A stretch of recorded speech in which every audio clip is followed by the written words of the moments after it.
Oi pessoal, como é que vocês estão? Quero conversar com vocês sobre o livro Saúde Mental e Gênero, da Valesca Zanello. Mais especificamente sobre o capítulo 2, que foi discutido no último encontro do nosso grupo de estudos. E caso surja interesse de estar participando do grupo de leitura desse livro, basta entrar em contato via Instagram aqui embaixo pelo link, tá bom? Vamos lá? Bom, eu achei a construção textual desse capítulo fenomenal porque a professora Valesca Zanello primeiro nos apresenta como era percebido o sexo feminino antigamente. Não como um outro sexo, mas apenas como um homem menor, transmitindo essa ideia de inferioridade à mulher. E que essa ideia de sexo oposto ou segundo sexo é um produto criado apenas no final do século XVIII. Então é importante pontuar que só houve interesse em buscar evidências de dois sexos distintos com diferenças anatômicas e fisiológicas quando essas diferenças se tornaram politicamente relevantes. Como foi construída a compreensão dessas diferenças se deu predominantemente a partir da consolidação do capitalismo, onde então se constitui um lugar para as mulheres, a família. Tendo como objetivo, então, de promover o casamento, não um matrimônio entre mulher e homem, mas entre mulher e lar. Cabendo à mulher, então, portanto, o papel de submissão e passividade dentro desse sistema. À vista disso, podemos refletir que ser colocado em um lugar de submissão e passividade é contrapor-se aos ideais de autonomia do sujeito, certo?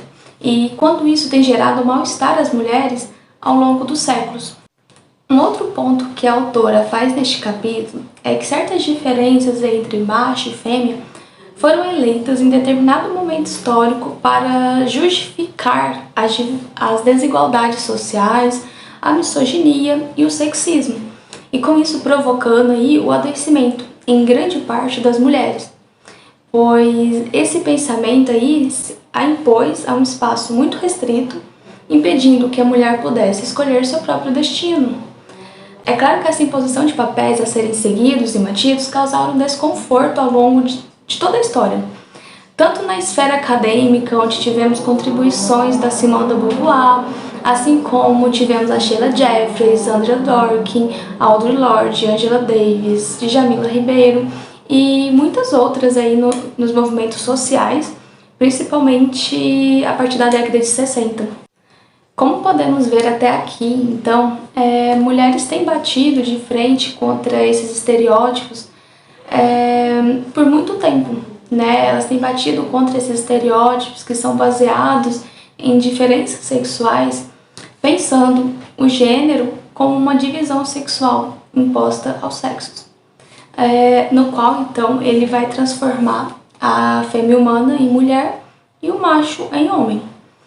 Em nossa cultura, a forma que enxergamos isso se caracteriza através da heterossexualidade compulsória, do binarismo e pelo tabu também em volta de tudo que tenha a ver com a sexualidade feminina. Portanto, para debatermos sobre gênero, precisamos primeiro compreender que a biologia ela é um fato que antecede a própria história, ou seja, não podemos negar que existam diferenças, pois sim, elas existem, né? Existem diferenças anatômicas e fisiológicas, que são demarcações muito fortes.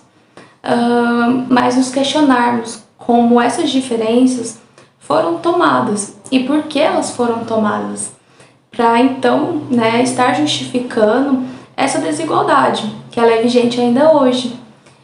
E aí, o que te vem à mente quando você pensa no gênero feminino?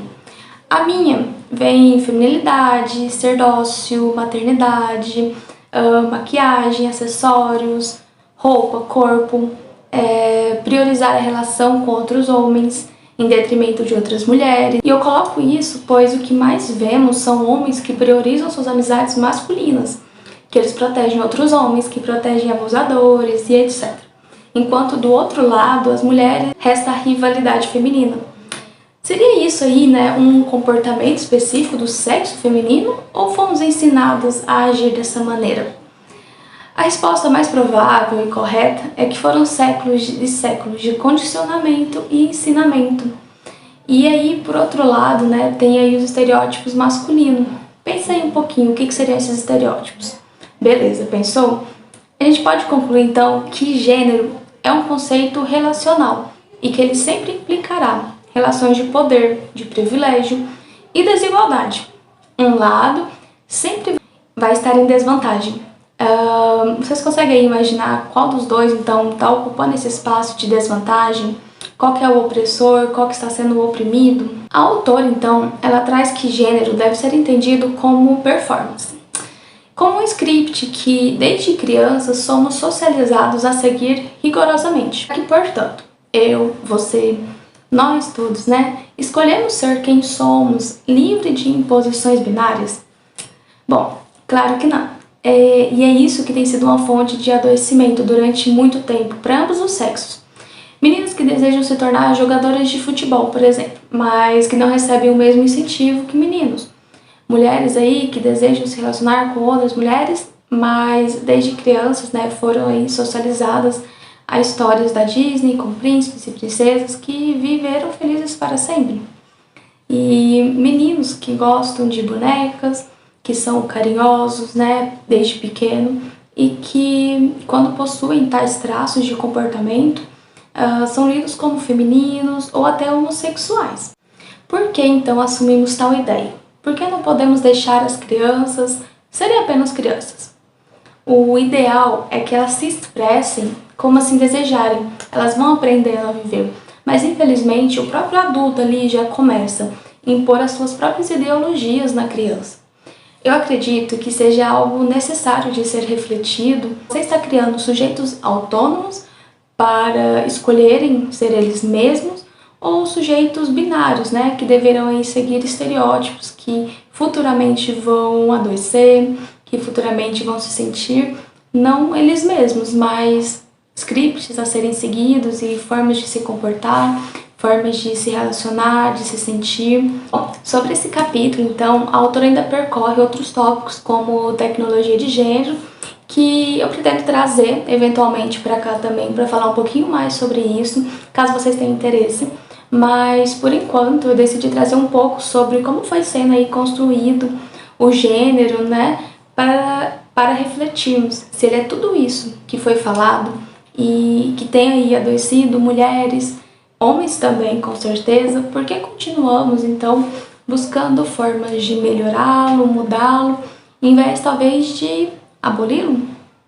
E aí, será que a sociedade capitalista e patriarcal se manteria firme e forte com essa abolição de gênero? Com mulheres não sendo mais socializadas ao casamento do lar e maternidade, não mais servindo como fonte reprodutora de mão de obra, mas como sujeito livre para escolher qual caminho seguir, desejar, sem que este binarismo esteja tão expressamente marcado em nossa cultura? Fica aí o questionamento para vocês. Espero que vocês tenham gostado e até o próximo vídeo. Tchau!